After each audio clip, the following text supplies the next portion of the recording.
ሌክሲንግተን ኬንታኪ የካቲት 11 ቀን 2005 ዓ.ም ከጠዋቱ 12 ሰዓት ከ47 ደቂቃ አራት የኤፍቢአይ መኪናዎች በአራት የተለያዩ አድራሻዎች አራት በሮችን በአንድ ጊዜ በኃይል መቱ። በአንዱ ቤት ውስጥ ፖሊሶች ጠረጴዛ ላይ ግራጫ የዊግ ፀጉሮች፣ ከሲሊኮን የተሰሩ የሽማግሌ ማስኮች፣ በላስቲክ እንደታሸገ ያሉ የኤሌክትሪክ መሳሪያና ሪዞልቨር ዶግስ ከተሰኘው ፊልም የተወሰዱ የሚስጥር ስሞችን የያዘ በደቂቃ የተከፋፈለ የ5 ገጽ የእቅድ ወረቀት አገኙ። በሌላኛው ቤት ደግሞ ዋረን ቀድሞውኑ ነቅቷል። ሶፋው ላይ ተቀምጦ ጫማውን አጥልቋል። ልክ ይህንን በር ማንኳኳት እድሜ ልኩን ሲጠብቀው እንደነበረ ሁሉ ምንም አልደነገጠም።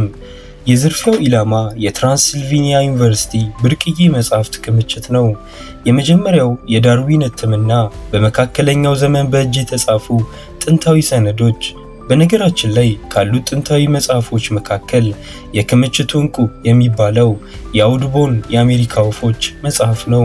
ይህ መጽሐፍ በዓለም ላይ ካሉ ውድ የታተሙ መጽሐፍት አንዱ ነው። አጠቃላይ ግምታዊ ዋጋው $12 ሚሊዮን ነው። ሌቦቹ ባለሙያ ወንጀለኞች አይደሉም። በወንጀል ዓለም ስም ያተረፉም አይደሉም። እንዲያውም ገና ልጆች ናቸው። ከአስተዋይና ጥሩ ቤተሰቦች የወጡ አራት የኮሌጅ ተማሪዎች ከ14 ወራት በፊት ከመንገድ ምልክት ሰሌዳ ውጪ ሌላ ምንም ነገር ሰርቀው ያውቁም ነበር። ታዲያ ምን ይሆን ወደ ትልቅ ወንጀለኝነት የቀየራቸው? ሁሉንም ያጠፋውን ያንን ትልቅ ስህተት የፈጸመውስ ማን ነው? ከ14 ወራት በፊት ሌክሲንግተን ኬንታኪ የ2003 ዓ.ም መጸው ወቅት ትራንስልቬኒያ ዩኒቨርሲቲ ስሙ ለየት ያለ ቢሆንም ውብና ጥንታዊ የጥበብ ትምህርት ቤት ነው።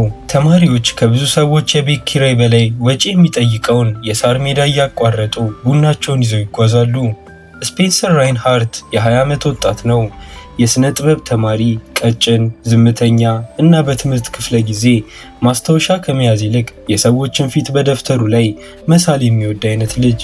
በአንድ ወቅት አዲስ ተማሪዎች ለክፍሉ በሚተዋወቁበት ቀን ቢጄጎ የተባሉ የ60 ዓመት ዕድሜ ያላቸው ቤተ መጻሕፍት ባለሙያ ተማሪዎቹን ወደ ፌሪስ ብርቅዬ መጻሕፍት ክፍል ይዘውት ገቡ። ክፍሉ የሙቀት መጠኑ ቁጥጥር የሚደረግበት ደብዛዛ ብርሃን ያለውና በመስታወት ሳጥኖች የተሞላ ነው። ከዛም ወደ ቤተ መጻሕፍቱ ገቡ። የ60 ዓመቷ የቤተ መጻሕፍት ባለሙያ አንደኛውን ሳጥን ከፈቱት። ተማሪዎቹም የአሜሪካ ወፎች የሚለውን መጽሐፍ አዩት። እያንዳንዱ ገጽ የምግብ ጠረጴዛ የሚያክል እጅግ ግዙፍ መጽሐፍ ነበር። በሰሜን አሜሪካ ያሉ ወፎች ሁሉ በትክክለኛው መጠናቸው ተስለውበታል። በዓለም ላይ እንዲህ አይነት ሙሉ መጽሐፍት ያላቸው ከ120 ያነሱ ቅጂዎች ብቻ ናቸው። በቤተ መጻሕፍቱ ውስጥ ያሉት አስጎብኚ ሴት ስለ መጽሐፉ ዋጋ ሲናገሩ ልክ ስለ አየር ሁኔታ እንደሚወራ ቀለል አድርገው ነበር። እንዲህ አሉ፣ ከ8 እስከ $10 ሚሊዮን ያወጣል። በመቀጠልም የዳርዊን የመጀመሪያ እትሞችና ሌሎች ሰነዶችን ጨምሮ አጠቃላይ ስብስቡ $12 ሚሊዮን እንደሚገመት ገለጹ። ስፔንሰር በጉብኝቱ መሃል መጽሐፍቱን ማየቱን አቆመ። ክፍሉ መቃኘት ጀመረ። አንድ መግቢያ፣ አንድ መውጫ፣ ያውም አንድ በር ብቻ። የመመዝገቢያ ደብተር ያለበት የእንጨት ጠረጴዛ። ካሜራ የለም፣ ሴንሰር የለም፣ ጠባቂ የለም፣ የማስጠንቀቂያ ደውል የለም። $12 ሚሊዮን የሚገመት በአንድ በእድሜ በገፉ ሴትና በአንድ የቢሮ እስክሪብቶ ብቻ እየተጠበቀ ነው። በዚያኑ ምሽት ስፔንሰር ዋረንን ለማግኘት ወደ ኬንታኪ ዩኒቨርሲቲ አቅራቢያ ወዳለ መጠጥ ቤት አመራ። ስለ ዋረን ማወቅ ያለባችሁ ነገር ቢኖር ዋረን አንድን ሐሳብ ሲሰማ ዝም ብሎ ከመስማት ይልቅ የሰማውን ነገር ወደ እቅድ ያሳድገዋል። ስፔንሰር ይህንን ገና አላወቀም። ዋረን በዶርም ክፍል ውስጥ የሐሰት መታወቂያዎችን እየሰራ ይሸጣል። ጥሩ ጥራት ያላቸው መታወቂያዎችን እየሰራ እያንዳንዳቸውን $100 ሲሸጥ ቆይቷል። ስፔንሰር ስለ ጉብኝቱ፣ ስለ መጽሐፍቱ፣ ስለ $1 ሚሊዮኖቹና ካሜራ ስለሌለው ክፍል ለዋረን ነገረው። ልክ ያየውን የሚገርም ነገር ለጓደኛው እንደሚያጫውት ሁሉ ዋረን ሌላ ቢራ አዘዘ። አልሳቀም። ነገሮችን ሁሉ ወደ ትልቅ እቅድ ለመለወጥ አስቧል። እንዲህም አለው፣ መጽሐፍቱ ምን ያህል ይከብዳሉ? ቤተ መጽሐፍቱ ስንት ሰዓት ይዘጋል? በዚያ ክፍል ውስጥ ስንት ሰው ይሰራል? ትልቋ ሴትዮ ብቻ ናት ብሎ ጠየቀ። በዚያች ምሽት መጠጥ ቤት ውስጥ የነበሩት 2 ተራ ልጆች ብቻ ነበሩ። ምንም የተፈጠረ ነገር የለም። ነገር ግን ዋረን ወደ አንድ አቅጣጫ ብቻ የሚወስዱ ጥያቄዎችን እየጠየቀ ነበር። ስፔንሰር ደግሞ ሁሉንም መለሰለት። ከ14 ወራት በኋላ ሁለቱም በካቴና ይታሰራሉ። ሰዓቱ አሁን መቁጠር ጀምሯል። ሌክሲንግተን ክረምት 2003 በዋረን ሊፕካ ምድር ቤት አራቱ የኮሌጅ ተማሪዎች ይህን ትልቅ ወንጀል የሚያቅዱት እዚህ ነው። ታሪኩን ከመቀጠላችን በፊት ውድ የለዛ ትረካ አድማጮቻችን ይህን የመሰሉ ለዛ ያላቸው እንዲሁም ለጆሮ የሚስማሙ ትረካዎችን በየወቅቱ ለማግኘት ቻናላችንን ሰብስክራይብ ማድረግዎን አይዘንጉ። የወንጀል ዋና መስሪያ ቤት አይመስልም፣ ይልቁንም ትልቅ ዓላማ ያለው የዶርም ክፍል ይመስላል። የተሰረቁ የቤተ መጻሕፍት ንድፎች በጠረጴዛው ላይ ተዘርግተዋል። ግድግዳው ላይ የክፍሉ ካርታ ተስሏል። መግቢያዎች በቀይ መውጫዎች በሰማያዊ ምልክት ተደርጎባቸዋል። ዋረን ልክ እንደ ፊልም ዳይሬክተር ከጠረጴዛው ፊት ቆሟል። በዚህ ወር ውስጥ ኦሽንስ 11 የተባለውን ፊልም 4 ጊዜ፣ ሪዘርቬር ዶግስን 2 ጊዜ አይቷል። የእሱ ሐሳብ እንዲህ ነው። በእውነተኛ ዝርፊያና በፊልም ዝርፊያ መካከል ያለው ልዩነት ዝግጅት ብቻ ነው ይላል። እያንዳንዱ ሰከንድ ማቀድ፣ እያንዳንዱን ቃል መጻፍ፣ ለእያንዳንዱ ሰው ሚና መስጠት ዋረን ተሳስቶ ነበር። ነገር ግን ይህን የሚረዳው የ60 ዓመቷ ቤተ መጻሕፍት ባለሙያ ለህይወቷ ስትታገል ሲያይ ብቻ ነው። ከታዋቂው የታራንቲኖ ፊልም የተወሰዱ የሚስጥር ስሞችን ለሁሉም ሰጠ፣ ራሱንም ጨምሮ። ዋረን ሚስተር የሎ፣ ስፔንሰር ሚስተር ግሪን ተባሉ። ሚስተር ብላክ እና ሚስተር ፒንክ ደግሞ ገና ያልመለመሏቸው 2 ሰዎች ናቸው። ዋረን 5 ገጽ የሚረዝም ዝርዝር እቅድ ጻፈ። ይህ ሰነድ በኋላ ላይ ኤፍቢአይ በፎቶግራፍ አንስቶ እንደ ማስረጃ ኤግዚቢት 14A ብሎ የሚያቀርበው ነው። ነገር ግን እቅዱ ገዢ ያስፈልገዋል። $10 ሚሊዮን የሚያወጣ መጽሐፍ ኢቤይ ላይ ሊሸጥ አይችልም። ዋረን በሐሰት መታወቂያ ግንኙነቶቹ አማካኝነት ኒውዮርክ ውስጥ አንድ ደላላ አገኘ። ሴንትራል ፓርክ አቅራቢያ በሚገኝ ምግብ ቤት ውስጥ ተገናኙ። ሰውየው ምንም ቃል አልገባለትም።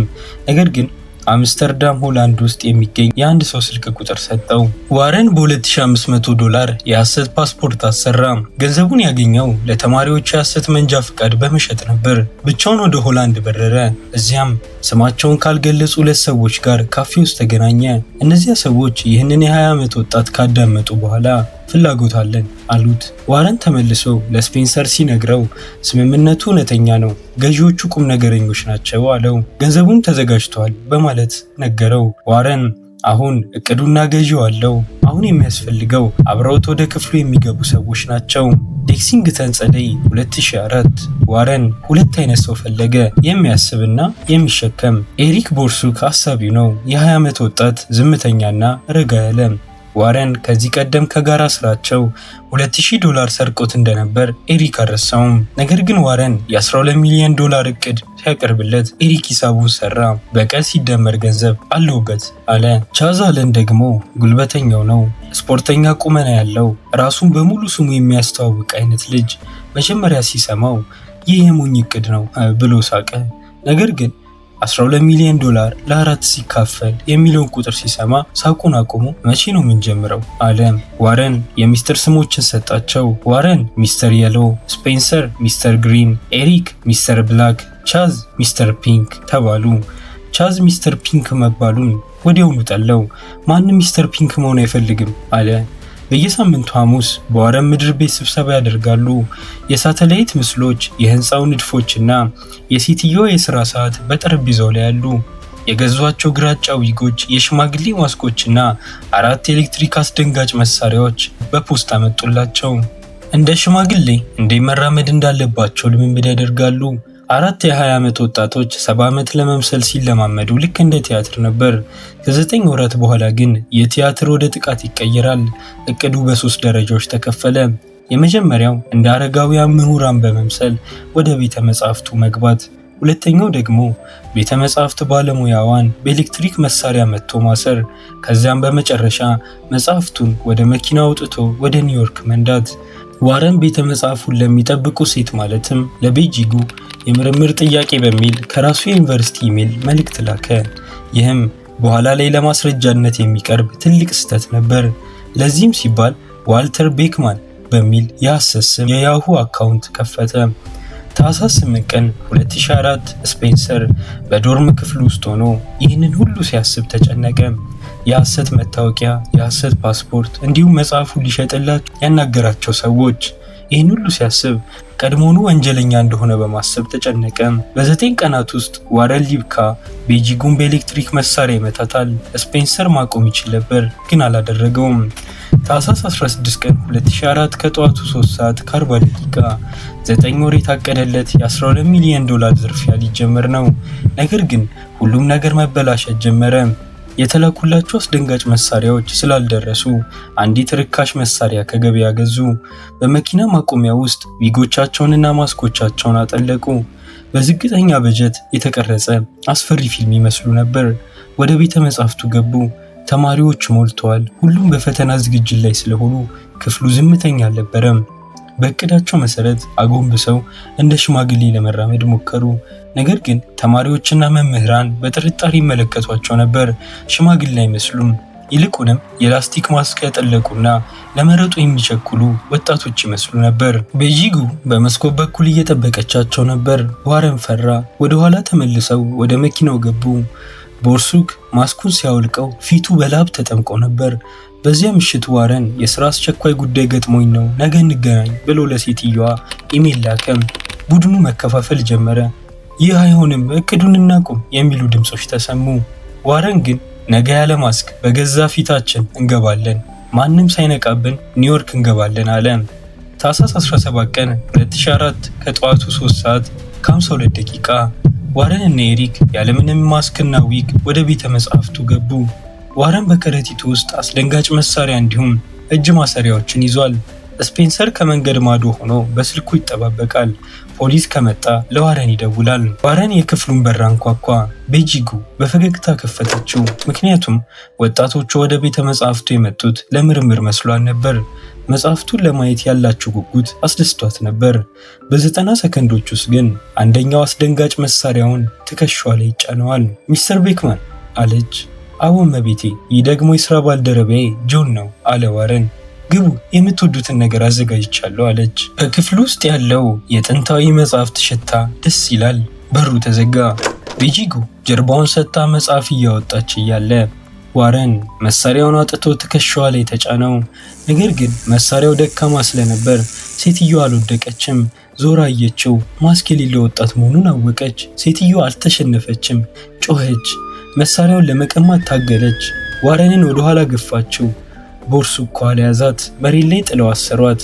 እንደ ልምምዱ ቀላል አልነበረም። ሴትየዋ መታገሏን አላቆመችም። በፍጥነት መጽሐፍቱን መሰብሰብ ጀመሩ። የዳርዊን መጽሐፍትና ጥንታዊ ሰነዶችን ወደ ከረጢቱ ከተቱ። ከዚያም ትልቁን የአሜሪካ ወፎች መጽሐፍ አነሱት። መጽሐፉ ከ20 ኪሎ ግራም በላይ ይመዝናል። ከ1 ሜትር ተኩል በላይ ይረዝማል። ከባድ የእንጨት ጠረጴዛ የመሸከም ያህል ነበር። በመወጣጫው ላይ ሲወርዱ መጽሐፉ ከእጃቸው አምልጦ ደረጃው ላይ ወደቀ። ገጾቹ ተበታተኑ። ጊዜ አልነበራቸውም። ያንን ግዙፍ መጽሐፍ ደረጃው ላይ ትተውት ሌሎቹን ይዘው ወደ ቻዝ መኪና ሮጡ። ከጠዋቱ 4:14 ከገቡ 22 ደቂቃ ሆኗቸዋል። ምንም የፖሊስ ድምፅ የለም። በሚሊዮን የሚቆጠር ሀብት ሰርቀው አመለጡ። ታህሳስ 19 ቀን 2004 ዌስት ቨርጂኒያ። ለቀናት አልተኙም። እያንዳንዱ የፖሊስ መኪና ሲያልፍ ልባቸው ይደነግጣል። ታህሳስ 20 ቀን ኒውዮርክ የሚገኘው ታዋቂው የክሪስቲ ጨረታ ድርጅት የሰረቋቸው መጽሐፍት ለመሸጥ ሄዱ። እዛም ደረሱ። ዋረን እና ስፔንሰር ወደ ውስጥ ገቡ። የድርጅቱ ባለሙያ መጽሐፍቱን ስታይ ምን አይነት ውድ ሀብት እንደሆኑ ወዲያውኑ አወቀች። ዋረን የአንድ አውሮፓዊ ቤተሰብ የግል ስብስብ ነው የሚል የፈጠራ ታሪክ ነገራት። ባለሙያዋ የመገኛ አድራሻቸውን እንዲጽፉ ጠየቀቻቸው። እዚህ ጋር ነው ትልቁ ስህተት የተፈጸመው። ዋረን የጻፈው ስልክ ቁጥር የጓደኛው የስፔንሰርን ስልክ ነበር። ያ ስልክ ሲደወል የስፔንሰር ነው መልእክት አስቀምጦ የሚል ድምፅ ነበረው። ወጣቶቹ ሀብታሙንን ብለው ሲያስቡ፣ ባለሙያዋ ግን ለኤፍቢአይ ደውላ ነበር።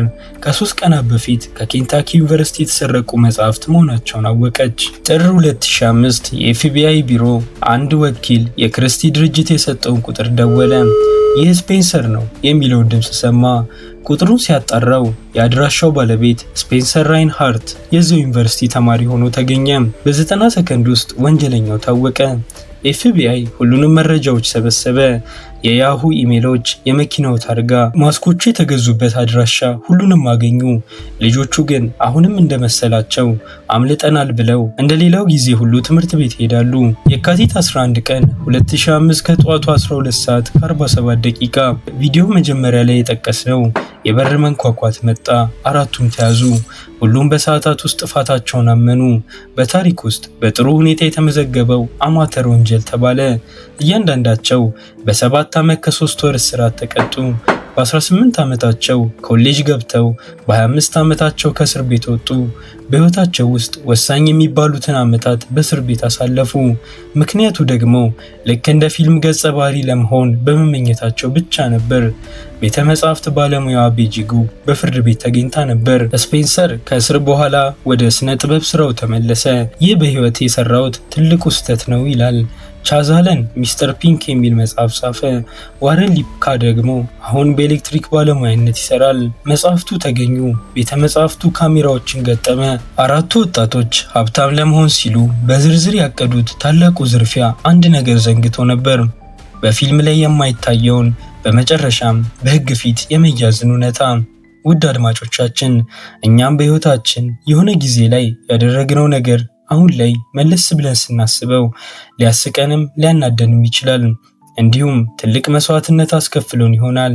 ሁሌም ግን ትናንት የሰራነውን ስህተት ዛሬ መድገም እንደሌለብን፣ የትናንትናው ስህተታችንን አርመን ለስኬታችን እንደ መሸጋገሪያ ድልድይ ልንጠቀምበት እንደሚገባ የዛሬው ታሪካችን ትልቅ ትምህርት ይሰጠናል። ውድ አድማጮቻችን፣ ይህን የመሰሉ ለዚያ ያላቸው እንዲሁም ለጆሮ የሚስማሙ ትረካዎችን በየወቅቱ ለማግኘት ቻናላችንን ላይክ፣ ሼር እንዲሁም ሰብስክራይብ ማድረጉን አይዘንጉ። በቀጣይ ቪዲዮ እስከምንገናኝ ሰላም ይቆዩን።